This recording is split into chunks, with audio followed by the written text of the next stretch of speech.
Welcome to another video on combining data. How do we combine data in Tableau? Three major ways. Of course, we have another, should I say some other, but we'll be looking at three major ways, which are join, blend, and relationship. So we have union on the side, etc., etc. So we're taking a look at join. Because just as I said, or as I used to say, we've done in the class for it's like a makeup video to remind you of what's going on. So, what is a join? A join combines two tables into a single view. It merges them, brings them together into a single table. It pulls data from two tables and creates a new table, saves data it tables inside. So, when you perform an inner join, just a quick recap: when you perform an inner join, it only pulls out similar data. The data it can find on table A, let's say we have table A and table B, all the data it can find on table A using a particular unique identifier. What do I mean by using a particular unique identifier? There must be something it is looking for. It does not mean that it must see your name, ID, your age, your email, full record, a complete record on another table. All it needs to see is probably just the ID if that's unique. So as long as you can find the ID on table A and on table B. So to pull the record from table A and the record from table B and join the two together into a single record on table C. I hope that's clear.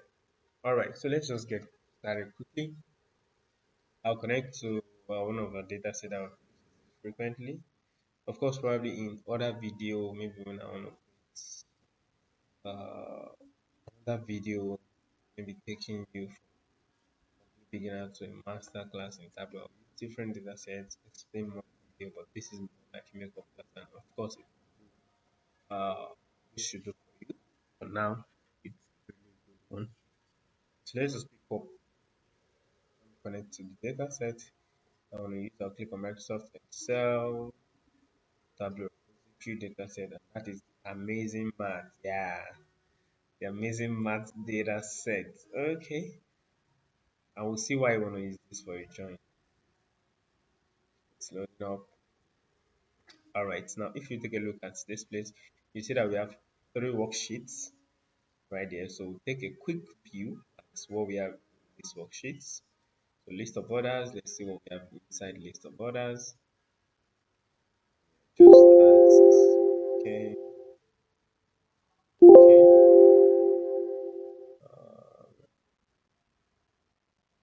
Okay, let me collapse this. So we have city, we have country, we have customer name, order date, order ID, region, segment, ship mode, and states. That's the last thing we have here. So we really do not have anything specific about that order, except for the fact that we have a particular ID, which is unique, which is the unique identifier we have on this table. Yeah. So here we have the dates, other things, the person, the customer who made that particular sale, or who placed that particular order, I mean. So we also have that here. So now, what one is, this is not giving us enough detail. Let's say we want to find out, okay, the purchase this person made, was there a discount, or how much was the purchase, how much order, how much was the order this person placed? I want to see the sales on this order. If we look at these fields, there is nowhere in this record that tells us, oh, it was a $50 order. No, nowhere.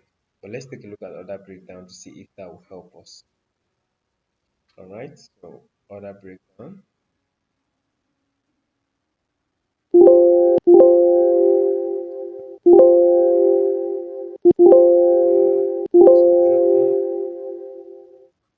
Okay, right, hold on. Okay, I'll collapse this. Okay, now we have the category, we have the other ID, we have the product's name, the subcategory, we have the discount, the profit, the sales, the quantity, and the sales. Now, right here, now we can tell, oh, okay, maybe this is a particular order, for example. We can tell the product's name, the subcategory it belongs to, was there a discount on it, was there a profit, versus this was loss, how many quantity, the sales. So you can actually see that from this worksheet here. So just as another table. So this is table A, this is table B. So what do we have in sales target? Let's just take a quick look at it so that you can see what is inside. Oh, okay. I didn't actually drag it there. So we just have the category, the month of other dates, and the sales target. So we have in there. So I'll just close that. I'll remove this.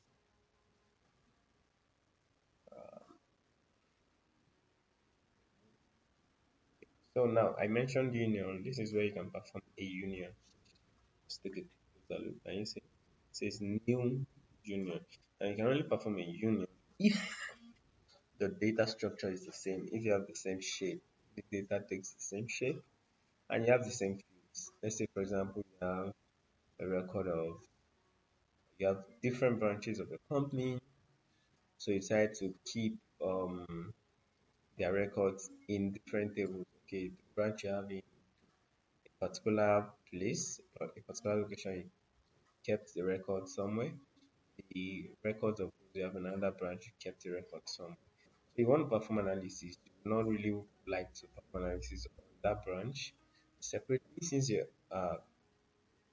collecting the same detail, and then go to the other branch and perform the analysis again. So what you just do is combine both into a single table, and then that's what you can use it for. So let me create a picture of what I'm saying. Mine. So it's just like when you have 10 records first um for the first, what's it called now, for the first branch. Let's say you just have 10 records, and the other branch has, let's say, 12 records. So when you combine them, it's just like you're now adding to the row, so you now have a complete record. So it just be added to the bottom. Do you understand? So it just be added to the bottom. So the last one, first branch was 10, so adding that 12, you now have 11, 12, 13, all the way to the picture. That's just how a union works. But in this case, we want to look at a join. A join. So let's do that quickly. Up already. Now I'll take this, drag this here. One thing you should remember is that you cannot perform a join on the logical layer. This is the logical layer. Now by hovering on it, you can see it says logical table, list of orders. Double click this logical table to see its physical table. So we cannot perform a join here. We can only perform a relationship. And of course, we still say relationship. So if I want to perform a relationship, I'll have to do is drag the next worksheet and join it for me. And you can see the relationship. Of course, if you have advanced knowledge of that, you can come here, many to one, but this is out of the scope of this video. I want to keep things short. I don't want to do many things. And the retention, but I'm not looking at all of this now. By default, of course, you should not concern yourself with that too much now. Sure, you can always take a closer look at it, or probably I'll make a video on that, but it will not really affect what you want to do for now. So let's keep that aside. So I perform the relationship, but that's not what we want to do. Of course, relationship is also a good way to go. I believe you understand the difference between the join, blend, and the relationship. Anyway, if you've forgotten when we're making video on a particular one, I'll explain that particular one. Okay.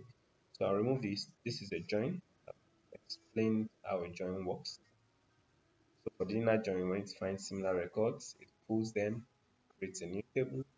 For a left join, the left table, or what you call the first table, becomes the primary table. So it does not dismiss any record from that table. Any record you can find on B but the record is in table A. Table A being the primary table, it will keep it, just add no value for um, for the other columns in that particular record. So what it does is that it picks everything it has on table A. If it can't find a corresponding record on table B, it leaves the remaining blanks, then move on to the next one. Anyone it can find, it fills it up. You understand? So switch that idea for a right join, and then for a full outer join, it does not dismiss data from any of the table. It combines everything into a single. Uh, okay, maybe I might. Promises, but I might. You know how long it took before I made this? Sorry about that. Okay, so let's just carry on. I believe you understand. If you don't understand, you can always ask question or leave a comment, ask question in the Telegram channel. Then it can be further explained again. All right. So let's go ahead to perform join quickly. So I'll double click on this. We have list of orders, and I'll come here. Now we're not performing the relationship because we are now in the physical table, right? Can you see if I come here, it's saying what? Look at it, take a close look. It says drag table to union. So, but we are not performing a union. We're not performing a union. We're performing a join. So if I drop it like that, by default it has performed the join, and it will tell you the type of join. Can you see? When you come here, it says what an inner join. You can see what it joined on. So I was able to find order ID on this table and order ID on this table. Join them together. If you feel it's wrong, if you feel you don't want an inner join, you can pick a left join, you can pick a right join, you can pick a full outer join to refresh your data for you. Alright, just go with this. Okay, so click out. Now we have, you can see this icon showing that you have performed the join. So we can rename this table so that we can remember that we have two data there. You can say and list of orders and order breakdown. That's right, click on enter. So we have the two. When you come to sheet 1, you will see list of orders, the fields from there, and you see order breakdown from there, and it's created this hierarchy for us. So you can see, and from there we can work with any of this data. Now let's say we want to see um, the customer, right? Let's say that's a lot actually. Is a lot. I'm trying not to do customer. Let's try region. Okay, we have just 3 region. Good. So and let's say sales or profit. You can see the central region is best. But if you want to see, let's try this into detail. So it's giving us this step stacked back stacked column chart, and it's quite a lot. So it's quite a lot. So this is not what we see. So let's change this. So we can see, okay, don't let me confuse so much. Let me undo that. I just remove this out. So we can see for each region. Now the region is coming from where? List of order tables, right? And the um the sum of is coming from where? It's coming from order breakdown. So join we performed was able to make us take a field from here and a field from here, come up with our solution or answer. All right. So that's that about it. See you next one.